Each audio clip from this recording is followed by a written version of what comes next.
نبی کریم صلی اللہ علیہ وآلہ وسلم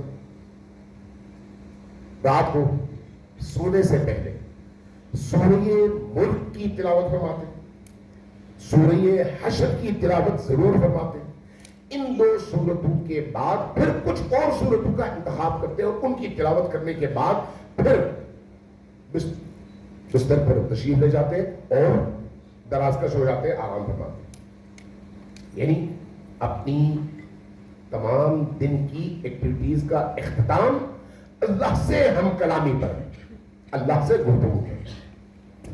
یہ نبی کریم کو اپنا معشوق ماننے والے کی زندگی کا اسلوب ہونا چاہیے یا نہیں؟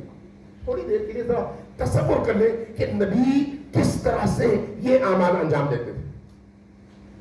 نبی کریم ہر مہینے میں، چونکہ اس زمانے میں قمری مہینے ہوتے تھے اور اس کو اہمیت دی جاتی تھی، تو قمری مہینے میں ہر قمری مہینے کی پہلی اور آخری جمعرات اور 10 تاریخ کے بعد والے بدھ کو روزہ رکھتے تھے. ذرا سوچیے، یہ 3 ایام ہر مہینے میں کم از کم ہے، یہ زیادہ سے زیادہ نہیں ہے، کم از کم پہلی جمعرات، آخری جمعرات اور 10 تاریخ کے بعد کے بدھ کو روزہ رکھتے ہیں. نبی کریم ہمیشہ سلام میں پہل کرتے، دوسروں کے سلام کا انتظار نہیں کرتے تھے. پھر جب سلام میں پہل کرتے تو ہاتھ ملاتے، ہاتھ ملانے کے بعد خود اس وقت تک ہاتھ نہیں چھوڑتے جب تک سامنے والا ہاتھ نہ چھوڑے. اخلاق پیغمبر دے، سیرت پیغمبر دے، جب تک وہ ہاتھ نہ چھوڑے آپ ہاتھ نہ چھوڑیں. اسی طرح نبی کریم جب نیا لباس پہنتے تو پرانا لباس پر گھر میں رکھتے نہیں، فوراً کسی محتاج، کسی غریب کو دے دیتے. اپنے گھر ذخیرہ نہیں کرتے، فوراً دے دیتے. جو معاشرتی والے سے کمتر ہے اور اس کو چاہیے اس کو فوراً عطا فرماتے. نبی کریم اپنے لباس میں ہمیشہ سفید لباس کو اور سفید رنگ کو ہمیشہ ترجیح دیتے، ہمیشہ سفید رنگ پہننے کی کوشش فرماتے. جب کسی سے ملنے کے لیے جاتے تو خود کو مکمل طور پر آراستہ کر کے، کنگھی کر کے، داڑھی بنا کر، سر کے بال بنا کر، لباس صاف ستھرا کر کے اور خوشبو لگا کر تب جاتے. ایسے ہی اٹھ کر کبھی بھی نہیں جاتے.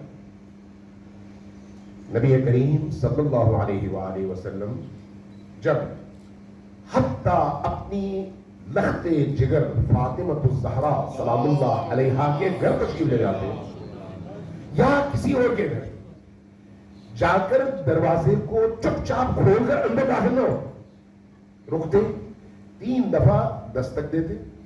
اگر اندر سے جواب آئے اور اذن ملے، حتیٰ بیٹی کے گھر اذن ملے تو داخل ہو جاتے، اور اگر اذن نہ ملے، جواب نہ آئے تو خاموشی کے ساتھ واپس چلے جاتے اور کبھی اظہار نہ کرتے میں آیا تم نے لفٹ ہی نہیں کرائی، میں آیا تم نے جواب ہی نہیں دیا، میں آیا تم نے دروازہ نہیں کھولا. نہیں، کبھی گلا نہیں کرتے، خاموشی کے ساتھ واپس آ جاتے، اگلی دفعہ پھر چلے جاتے. جب کھاتے تو دائیں ہاتھ سے کھاتے، بائیں ہاتھ سے کبھی بھی نہ کھاتے. کوئی بھی چیز پہننے کے حوالے سے، کھانے کے حوالے سے، لینے کے حوالے سے، دینے کے حوالے سے بایاں ہاتھ، لیفٹ ہینڈ استعمال نہیں کرتے، بلکہ رائٹ ہینڈ، سیدھا ہاتھ استعمال کرتے، دایاں ہاتھ استعمال کرتے. اس بائیں ہاتھ سے نہ لیتے نہ دیتے، دائیں ہاتھ سے ہمیشہ دیتے بھی اور لیتے بھی. ملاقات بھی کرتے تو دائیں ہاتھ استعمال کرتے. انگوٹھی بھی دائیں ہاتھ میں پہنتے، بائیں ہاتھ میں نہیں.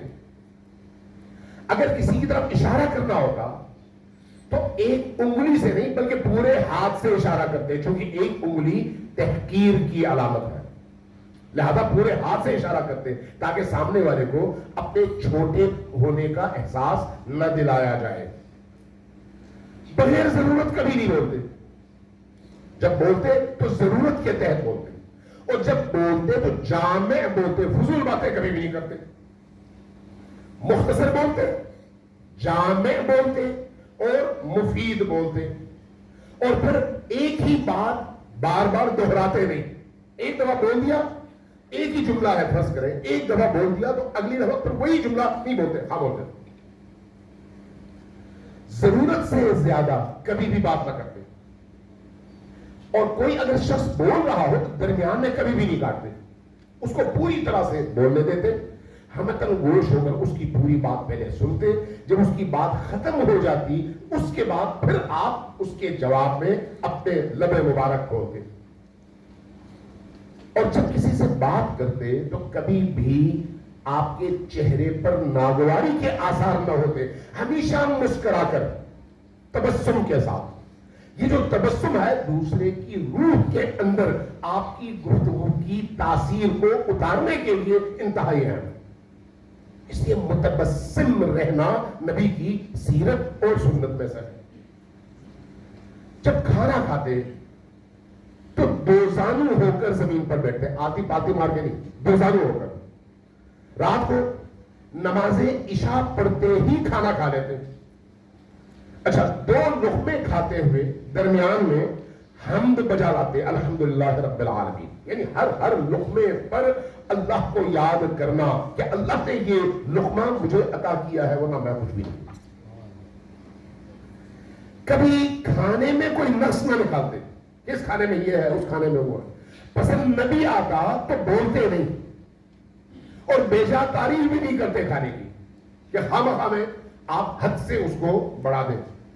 اور عجیب بات ہے, اکیلے کبھی کھانا نہیں کھاتے, جب کھاتے دوسروں کو اپنے ساتھ شریک کرتے, چاہے چھوٹی چیز ہو یا بڑی چیز.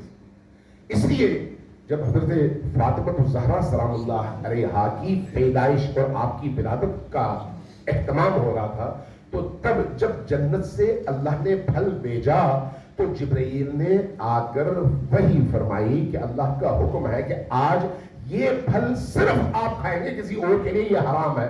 تب یہ پہلی دفعہ ہے جب نبی کریم نے دروازہ بند کیا, اکیلے تناول فرمایا, جو بچا وہ فرشتہ واپس لے کے چلا گیا. لیکن عام زندگی میں کبھی بھی اکیلا کھانا نہ کھاتے, کھانے کے بعد خلال کرتے, پانی چوسنے کے انداز میں پیتے, ہر بار بسم اللہ سے ہی کھانے کا آغاز کرتے, پینے کا آغاز کرتے, اور جب کھانا اور پینا ختم ہو جاتا تو الحمدللہ کہہ کر, الحمدللہ رب العالمین کہہ کر اللہ کی حمد بجا لاتے. جب چلتے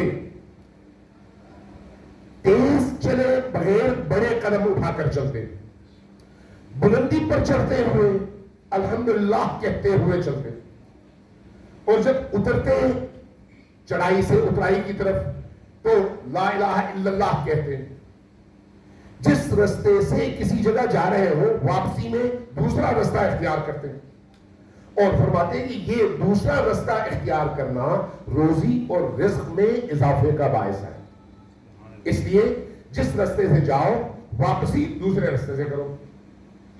اکثر جب بیٹھتے تو بیٹھے ہوئے بھی آپ یہی کوشش کرتے کہ قبلے کی طرف آپ کا چہرہ ہو, اللہ کے گھر کی طرف چہرہ ہو. پیٹھ عام نشست میں بھی اللہ کے گھر کی طرف نہ ہو. اور جب بیٹھتے دو زانو ہو کر بیٹھتے, جیسے تشہد میں ہم بیٹھتے ہیں, اور کبھی کبھی گھٹنا اوپر اٹھا کر ایک ٹانگ نیچے رکھ کے اس طرح سے بیٹھ جاتے ہیں. ایک ٹانگ تشہد کی حالت میں اور دوسرا گھٹنا اوپر اٹھا ہوا ہوگا. عموماً چار زانو ہو کر نہیں بیٹھتے.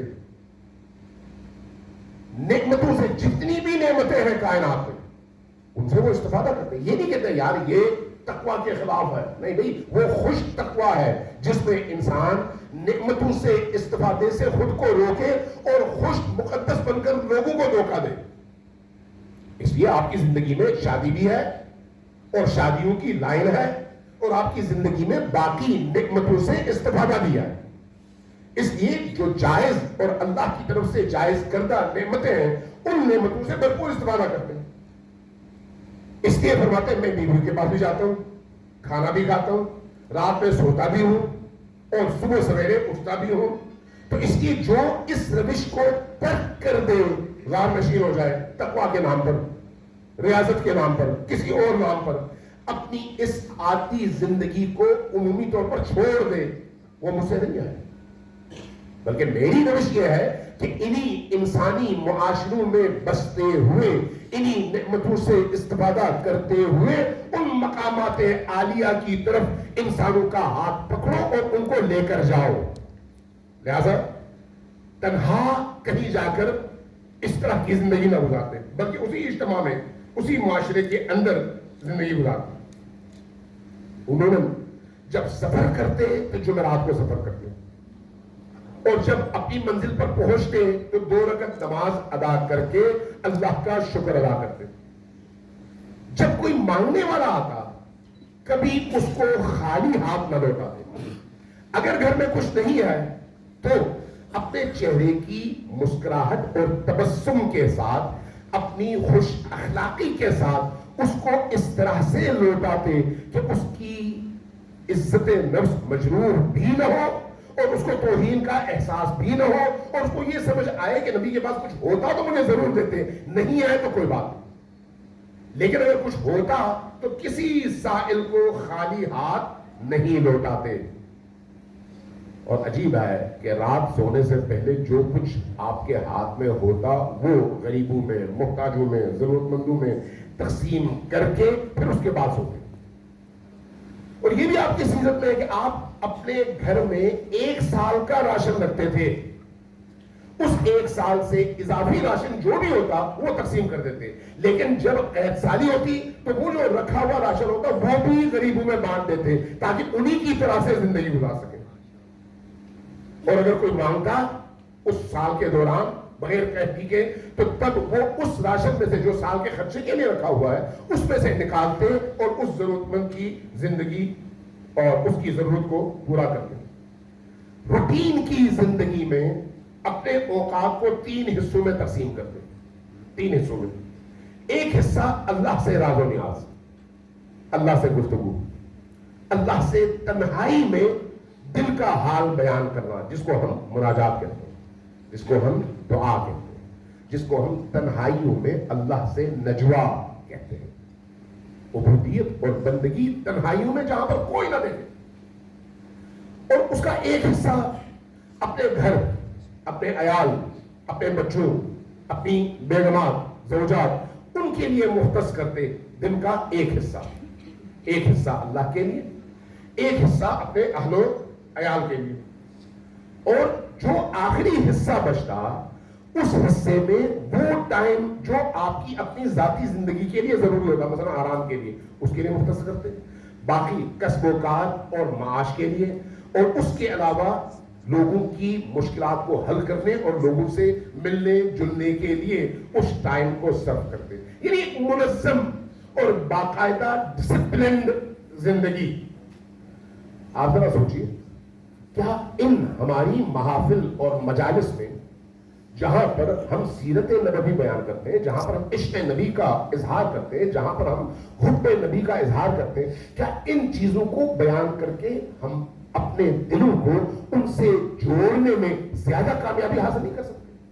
کیا ہماری روحیں ان سے ان اعمال کو سن کر اور پڑھ کر زیادہ بہتر طور پر جڑ نہیں سکتی؟ یقیناً ایسا ہے، یقیناً ایسا. اس لیے نبی کریم صلی اللہ علیہ وآلہ وسلم سے اگر حقیقی معنوں میں عشق ہے تو اس عشق کے تقاضے بھی ہیں، اور ان میں سے بہترین تقاضا یہ ہے کہ قرآن کی اس آیت پر عمل کریں کہ لکم فی رسول اللہ اسوۃ حسنہ. دوسرا پہلو آخری، اس سے زیادہ میں بات نہیں کرتا، بہت ہو گیا، آپ نے تھکا دیا. دوسرا پہلو وہ بھی قرآن سے، محمد رسول اللہ، محمد اللہ کے رسول، اور جو ان کے ساتھ ہیں والذین معہ، ان کی 2 خصوصیات اللہ نے بیان کی ہیں. والذین معہ اشداء علی الکفار رحماء بینہم.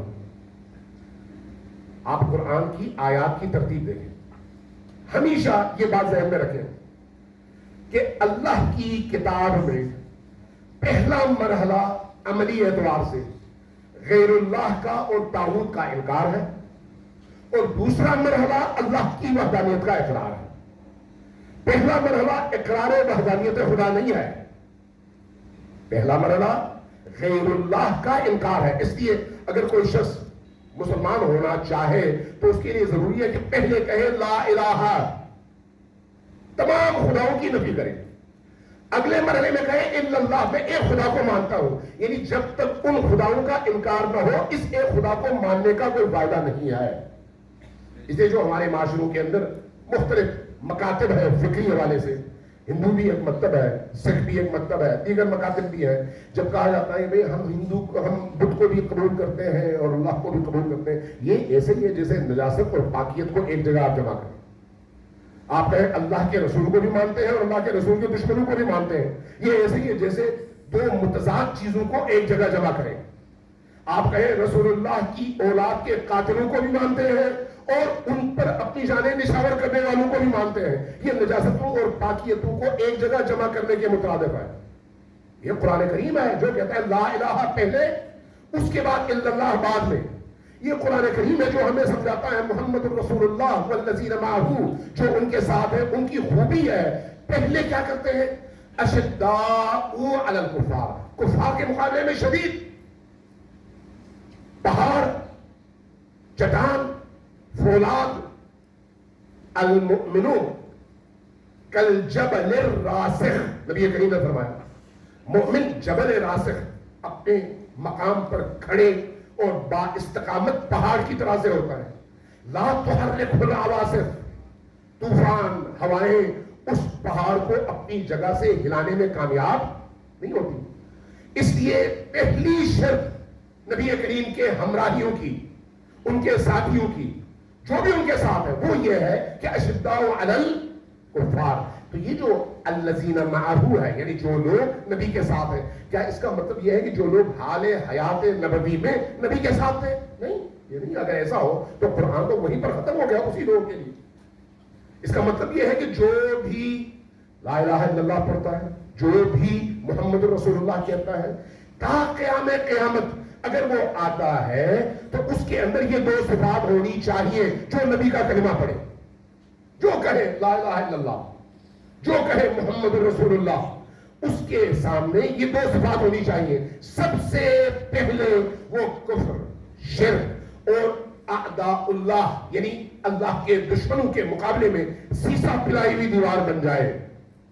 دشمنان خدا کے لیے نرمی نہ ہو اس کے اندر، اس لیے کہ اللہ ان کے مقابلے میں نرم نہیں ہے، اللہ سخت ہے. اس لیے قرآن کہتا ہے اشداء علی الکفار. اس کے بعد اگلا مرحلہ ہے رحماء بینہم، آپس میں رہیں، آپس میں موہ، آپس میں انتہائی مہربان. سوال یہ ہے کہ آج ہمارا جو مسلم معاشرہ ہے، جتنے بھی سیکٹس ہیں، جتنے بھی فرقے ہیں، ان میں یہ دو صفات کس حد تک آپ کو عملی طور پر نظر آ رہی ہیں؟ وہ رحماء مع الکفار ہیں، نظر آتے ہیں، لیکن اشداء علی المؤمنین ہے، جو کلمہ گو مسلمان ہیں ان کے مقابلے میں انتہائی شدید اور کفر کے مقابلے میں انتہائی نرم. بالکل قرآن کریم کی ان آیات کے برعکس. قرآن کریم نے کہا کہ ان کے مقابلے میں سخت نظر آؤ. وہ آئے آپ کی ہر چیز لوٹ لے، کوئی حرج نہیں ہے. لیکن اگر کوئی سنی شیعہ کو دیکھ لے، کوئی شیعہ سنی کو دیکھ لے، کوئی دیوبندی بریلوی کو دیکھ لے، کوئی بریلوی دیوبندی کو دیکھ لے، یہ دونوں مل کے کسی اہل حدیث کو دیکھ لے، وہاں پر ان کا سارا اسلام امڑ آتا ہے کہ کسی طرح سے سامنے والے کو نیچا دکھانا ہے اور اس کو خراب کرنا ہے. لیکن کفر کے مقابلے میں نہیں، شرک کے مقابلے میں نہیں. قرآن کیا کہتا ہے؟ نہیں، یہ اللہ کے نبی کے ہمراہیوں اور ساتھیوں کی صفت یہ نہیں ہے.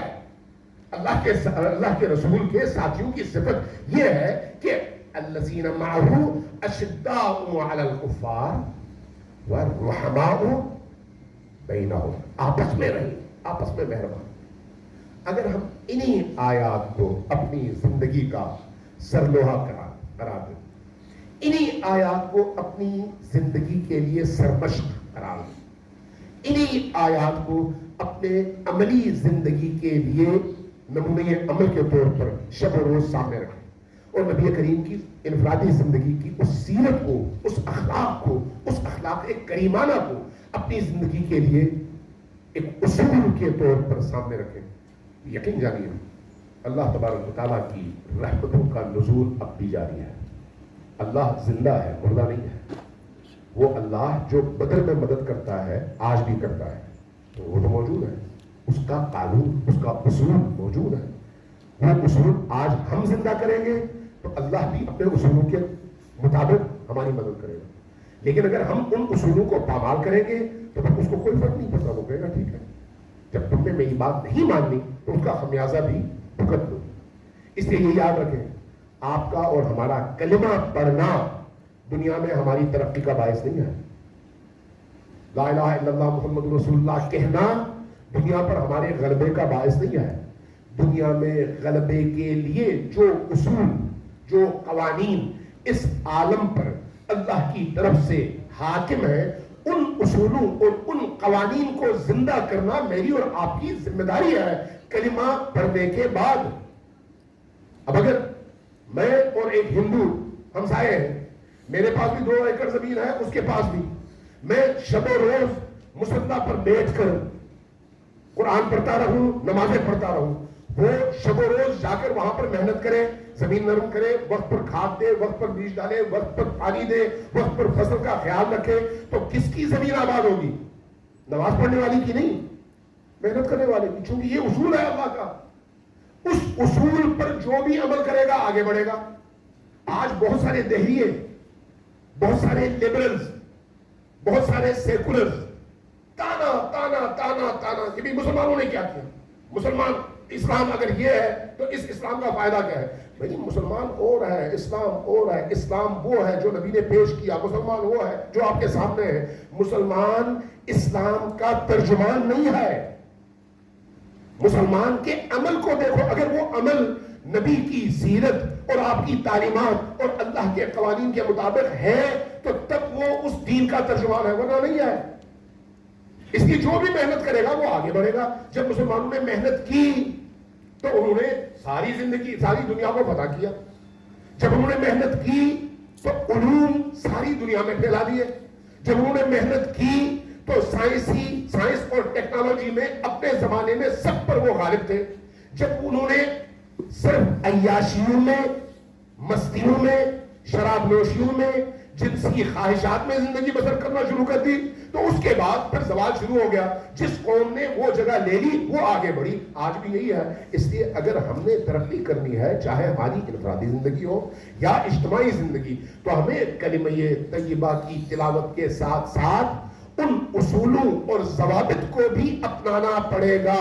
اگر ان اصولوں کو اپنائے بغیر لاکھ ہم نمازیں پڑھیں، حج کریں، لاکھ ہم میلاد منائیں یا سیرت النبی کی کانفرنسیں کریں، لاکھ ہم مظاہرے کرتے رہیں، ہم اپنے معاشرے کی خدمت بھی نہیں کر سکتے اور اللہ کی رضا بھی حاصل نہیں کر سکتے. اللہ کی رضا تب حاصل ہوگی جب ہماری زندگی قرآن اور نبی کی سیرت و سنت کے مطابق گزرے اور ہم ان اصولوں کے تحت اپنی زندگی کو آگے بڑھانے میں کامیاب ہو جائیں.